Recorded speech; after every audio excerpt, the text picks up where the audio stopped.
ನಮಸ್ಕಾರ. 12 ಗಂಟೆಯ ಪ್ರಮುಖ ಸುದ್ದಿ ಪ್ರಜ್ವಲ್ ರೇವಣ್ಣ ಅಶ್ಲೀಲ ವಿಡಿಯೋ ಪ್ರಕರಣಕ್ಕೆ ಸಂಬಂಧಪಟ್ಟಂತೆ ಸಾಕಷ್ಟು ಬೆಳವಣಿಗೆಗಳಾಗ್ತಾ ಇದೆ. ಈಗಾಗಲೇ ಎಸ್ಐಟಿ ತನಿಖೆಯನ್ನು ಚುರುಕುಗೊಳಿಸಿದ್ದು ಎಸ್ಐಟಿ ಸಂತ್ರಸ್ತೆಯರ ಹೇಳಿಕೆಯನ್ನು ಪಡೆಯುವುದಕ್ಕೆ ಮುಂದಾಗ್ತಾ ಇದೆ. ಆದರೆ ಎಸ್ಐಟಿಗೆ ಮಾಹಿತಿ ಕೊಡೋದಕ್ಕೆ ಸಂತ್ರಸ್ತೆಯರು ಹಿಂದೆ ಬರ್ತಾ ಇದ್ದಾರೆ. ದೂರುದಾರೆಯನ್ನ ಹೊರತುಪಡಿಸಿದ್ರೆ ಉಳಿದ ಯಾವ ಸಂತ್ರಸ್ತರು ಕೂಡ ಮಾಹಿತಿ ನೀಡ್ತಾ ಇಲ್ಲ. ಅವರಿಂದ ನೋ ರೆಸ್ಪಾನ್ಸ್. ನಮಗ್ ತೊಂದರೆ ಕೊಟ್ರೆ ಆತ್ಮಹತ್ಯೆ ಮಾಡ್ಕೊಳ್ತೀವಿ, ನಮ್ಮ ಪಾಡಿಗೆ ಬಿಟ್ಟು ಬಿಡಿ ಅಂತಿದ್ದಾರೆ ಆ ಸಂತ್ರಸ್ತೆಯರು. ನಾವು ಏನು ಹೇಳಲ್ಲ, ಏನು ಕೇಳಬೇಡಿ ಅಂತಿದ್ದಾರೆ ಆ ಸಂತ್ರಸ್ತೆಯರು. ವಿಡಿಯೋದಲ್ಲಿರುವಂತಹ ಮಹಿಳೆಯರನ್ನ ಸಂಪರ್ಕಿಸೋದಕ್ಕೆ ಎಸ್ಐಟಿ ಯತ್ನಿಸಿದೆ. ಎಷ್ಟೇ ಪ್ರಯತ್ನ ಪಟ್ಟು ರೆಸ್ಪಾನ್ಸ್ ಮಾಡ್ತಿಲ್ಲ ಸಂತ್ರಸ್ತೆಯರು. ನಾವೇನು ದೂರು ಕೊಟ್ಟಿಲ್ಲ, ನಮ್ಮನ್ನು ಯಾಕೆ ಎಳೆದು ತರ್ತೀರಿ ಅಂತ ಕೇಳ್ತಿದ್ದಾರೆ. ಜೊತೆಗೆ ನಮಗೆ ತೊಂದರೆ ಕೊಟ್ರೆ ನಾವು ಆತ್ಮಹತ್ಯೆ ಮಾಡ್ಕೊಳ್ತೀವಿ ಅಂತಲೂ ಕೂಡ ಹೇಳಿಕೆಗಳನ್ನು ಹೇಳ್ತಾ ಇದ್ದಾರೆ. ನಮ್ಮ ಪಾಡಿಗೆ ಬಿಟ್ಟು ಬಿಡಿ ಅಂತಿದ್ದಾರೆ ಆ ಸಂತ್ರಸ್ತೆಯರು. ಯಾವುದೇ ಮಾಹಿತಿಯನ್ನು ನೀಡೋದಕ್ಕೆ ಮುಂದಾಗ್ತಾ ಇಲ್ಲ. ದೂರುದಾರಿಯನ್ನ ಹೊರತುಪಡಿಸಿದ್ರೆ ಉಳಿದವರು ಯಾರಿಂದಲೂ ಕೂಡ ರೆಸ್ಪಾನ್ಸ್ ಇಲ್ಲ. ನಾವೇನು ದೂರು ಕೊಟ್ಟಿಲ್ಲ, ನಮ್ಮನ್ನು ಯಾಕೆ ಎಳೆದು ತರ್ತೀರಿ ಅಂತಿದ್ದಾರೆ ಸಂತ್ರಸ್ತೆಯರು. ಮುಜುಗರಕ್ಕೊಳಗಾಗಿದ್ದಾರೆ. ಎಷ್ಟೇ ಪ್ರಯತ್ನ ಪಟ್ಟರೂ ಕೂಡ ರೆಸ್ಪಾನ್ಸ್ ಮಾಡ್ತಿಲ್ಲ. ನಾವು ಏನು ಹೇಳಲ್ಲ, ಏನು ಕೇಳಬೇಡಿ ಅಂತಿದ್ದಾರೆ ಆ ಸಂತ್ರಸ್ತೆಯರು.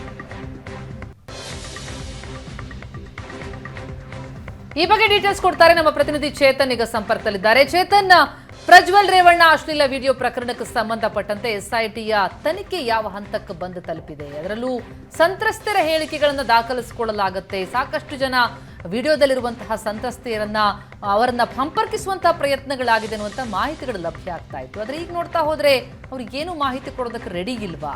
ಅಂದ್ರೆ ಮುಜುಗರಕ್ಕೊಳಗಾಗಿದ್ದಾರಾ, ಅಥವಾ ತಾವೇನು ದೂರು ಕೊಟ್ಟಿಲ್ಲ, ತಾವ್ಯಾಕೆ ಹೇಳಿಕೆ ಕೊಡಬೇಕು ಅನ್ನುವಂಥದ್ದು ಅವರ ಧೋರಣೆನ? ಏನ್ ಕತೆ?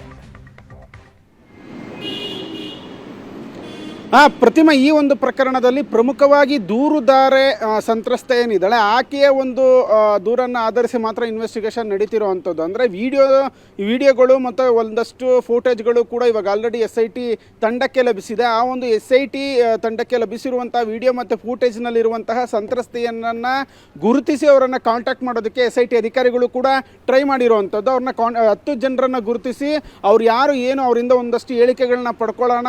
ಇದು ದೂರುದಾರೆ ಹೊರತುಪಡಿಸಿ ಬೇರೆ ಸಂತ್ರಸ್ತೆಯರಾದರೂ ಒಂದು ವೇಳೆ ಹೇಳಿಕೆಯನ್ನು ಕೊಟ್ಟರೆ ಆ ಒಂದು ಹೇಳಿಕೆಯನ್ನು ಆಧರಿಸಿ ಇನ್ವೆಸ್ಟಿಗೇಷನ್ ಮಾಡೋಣ ಅಂತ SIT ಅಧಿಕಾರಿಗಳು ಮುಂದಾಗಿರುವಂಥದ್ದು. ಆದರೆ ಯಾವೊಬ್ಬ ಸಂತ್ರಸ್ತೆಯರು ಅಂದರೆ ದೂರುದಾರೆಯನ್ನು ಹೊರತುಪಡಿಸಿ ಉಳಿದವರು ವಿಡಿಯೋದಲ್ಲಿದ್ದಂತಹ ಸಂತ್ರಸ್ತೆಯರೇನಿದ್ದಾರೆ ಅವ್ರು ಯಾರು ಕೂಡ ಇನ್ನೂ ಕೂಡ ಮುಂದೆ ಬಂದಿಲ್ಲ SIT ಮುಂದೆ ಹೇಳಿಕೆಯನ್ನು ದಾಖಲು ಮಾಡೋದಕ್ಕೆ. ನಾವು ಈ ಒಂದು ಪ್ರಕರಣದಲ್ಲಿ ದೂರು ಕೊಟ್ಟಿಲ್ಲ, ನಮಗೂ ಇದಕ್ಕೂ ಸಂಬಂಧ ಇಲ್ಲ, ನಮ್ಮನ್ನೇ ಕೇಳ್ತಾ ಇದ್ದೀರಾ, ವಿಡಿಯೋ ವೈರಲ್ ಆಗಿದೆ ಅಂದ ಮಾತ್ರಕ್ಕೆ ನಮ್ಮನ್ನು ಒಂದು ಎನ್ಕ್ವೈರಿ ಮಾಡಬೇಡಿ. ನೀವು ಒಂದು ವೇಳೆ ಏನಾದರೂ ವಿಚಾರಣೆಗೆ ಬರಲೇಬೇಕು ಅಂತ ನೀವೇನಾದರೂ ಟಾರ್ಚರ್ ಕೊಟ್ಟರೆ ನಾವು ಸೂಸೈಡ್ ಮಾಡ್ಕೊಳ್ತೀವಿ ಅನ್ನೋ ಒಂದು ಮಾತನ್ನು ಕೂಡ ಅವ್ರು ಹೇಳಿರುವಂಥದ್ದು. ಅಂದರೆ ಕಳೆದ SIT ರಚನೆ ಆದಾಗಿಂದನೂ ಕೂಡ ಪ್ರಮುಖವಾಗಿ ಯಾವೆಲ್ಲ ಒಂದು ವಿಡಿಯೋಗಳು ಸಿಕ್ಕಿತ್ತು SITಗೆ ಅಧಿಕಾರಿಗಳಿಗೆ, ಆ ವಿಡಿಯೋಗಳನ್ನ ಆಧರಿಸಿ ಆ ಒಂದು ವಿಡಿಯೋದಲ್ಲಿದ್ದಂತಹ ಸಂತ್ರಸ್ತೆಯರನ್ನು ಕಾಂಟ್ಯಾಕ್ಟ್ ಮಾಡೋದಕ್ಕೆ SIT ಅಧಿಕಾರಿಗಳು ಒಂದು ಲೇಡಿ ಟೀಮನ್ನು ಫಾರ್ಮ್ ಮಾಡಿತ್ತು. ಆ ಒಂದು ಲೇಡಿ ಟೀಮ್ ಅವರನ್ನು ಕಾಂಟ್ಯಾಕ್ಟ್ ಮಾಡಿರುವಂಥದ್ದು. ಕಾಂಟ್ಯಾಕ್ಟ್ ಮಾಡಿದಂಥ ಸಂದರ್ಭದಲ್ಲಿ ಈ ರೀತಿಯಾದಂತಹ ಹೇಳಿಕೆಗಳನ್ನು ಆ ಒಂದು ಸಂತ್ರಸ್ತೆಯರು ನೀಡ್ತಿರುವಂಥದ್ದು.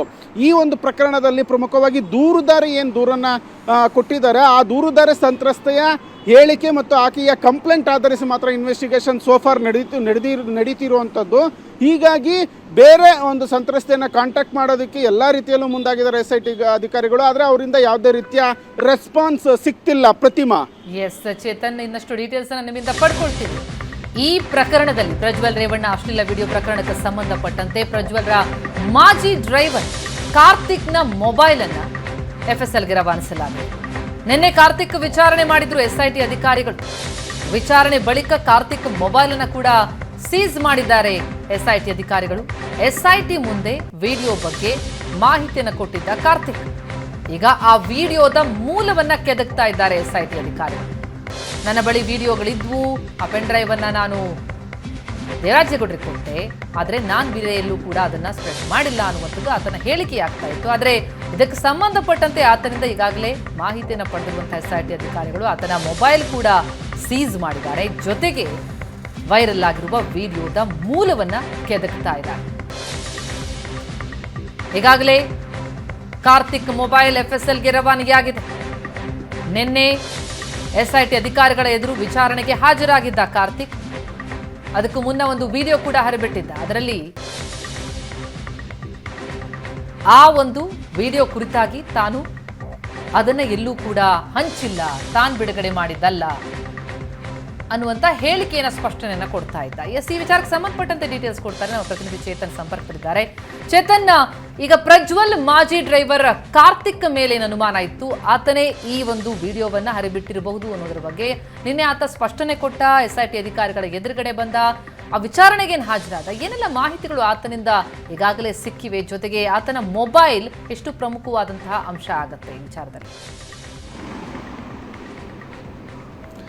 ಪ್ರತಿಮಾ, ಅಂದರೆ ನಿಜಕ್ಕೂ ಕೂಡ ಆ ಒಂದು ಮೊಬೈಲಿಂದ ಒಂದು ಈ ಎಲ್ಲ ಒಂದು ವಿಡಿಯೋಗಳು ಲೀಕ್ ಆಯಿತು ಅನ್ನೋದು SITಗೆ ಮೊದಲಿಂದನೂ ಕೂಡ ಅನುಮಾನ ಇತ್ತು. ಕಾರ್ತಿಕ್ಕು ಕೂಡ ಅದನ್ನು ಹೇಳಿರುವಂಥದ್ದು. ಅಂದರೆ ನಾನು ವಕೀಲ ದೇವರಾಜೇಗೌಡರನ್ನ ಸಂಪರ್ಕ ಮಾಡಿದೆ, ಅವರಿಗೆ ಈ ಒಂದು ವಿಜುವಲ್ಸನ್ನು ಕೊಟ್ಟಿದ್ದೀನಿ, ಅದನ್ನು ಹೊರತುಪಡಿಸಿ ನಾನು ಯಾರಿಗೂ ಕೂಡ ಬೇರೆಯವರಿಗೆ ಕಳಿಸಿಲ್ಲ ಅನ್ನೋ ಒಂದು ಹೇಳಿಕೆಯನ್ನು SIT ಅಧಿಕಾರಿಗಳ ಮುಂದೆ ಇವಾಗ ಆಲ್ರೆಡಿ ಮಾಜಿ ಡ್ರೈವರ್ ಕಾರ್ತಿಕ್ ಹೇಳಿರುವಂಥದ್ದು. ಆದರೆ ಹೀಗಾಗಿಯೇ ಒಂದಷ್ಟು ಎನ್ಕ್ವೈರಿ ಮಾಡಿ ಅವನಿಂದ ಒಂದಷ್ಟು ಹೇಳಿಕೆಗಳನ್ನು ಪಡ್ಕೊಂಡು ಆತನ ಮೊಬೈಲನ್ನು ಫೋರೆನ್ಸಿಕ್ಗೆ ಇವಾಗ ಆಲ್ರೆಡಿ SIT ಅಧಿಕಾರಿಗಳು ಕಳಿಸಿರುವಂಥದ್ದು. ಅಂದರೆ ಒಂದು ವೇಳೆ ಇವನು ಬೇರೆ ಯಾರಿಗಾದ್ರೂ ಸೆಂಡ್ ಮಾಡಿದ್ನ, ಕೇವಲ ದೇವರಾಜೇಗೌಡಂಗೆ ಮಾತ್ರ ಕೊಟ್ಟಿರುವಂಥದ್ದು ಅನ್ನೋದು ಮೊಬೈಲನ್ನು ಫೊರೆನ್ಸಿಕ್ ಕಳಿಸಿದಾಗ ಯಾರಿಗೆಲ್ಲ ಒಂದು ವಿಜುವಲ್ಸನ್ನು ಸೆಂಡ್ ಮಾಡಿದ್ದಾರೆ, ಯಾರಿಗೆಲ್ಲ ಒಂದು ಮೆಸೇಜ್ ಮಾಡಿದ್ದಾರೆ ಏನು ಅನ್ನೋದನ್ನು ರಿಟ್ರೀವ್ ಮಾಡ್ತಾರೆ.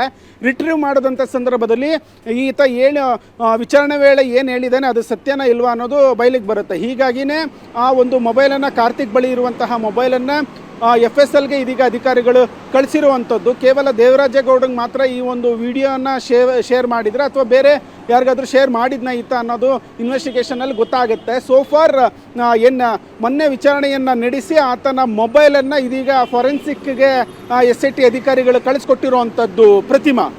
ಎಸ್ ಚೇತನ್, ಧನ್ಯವಾದ ತಮ್ಮೆಲ್ಲ ಮಾಹಿತಿಗೆ.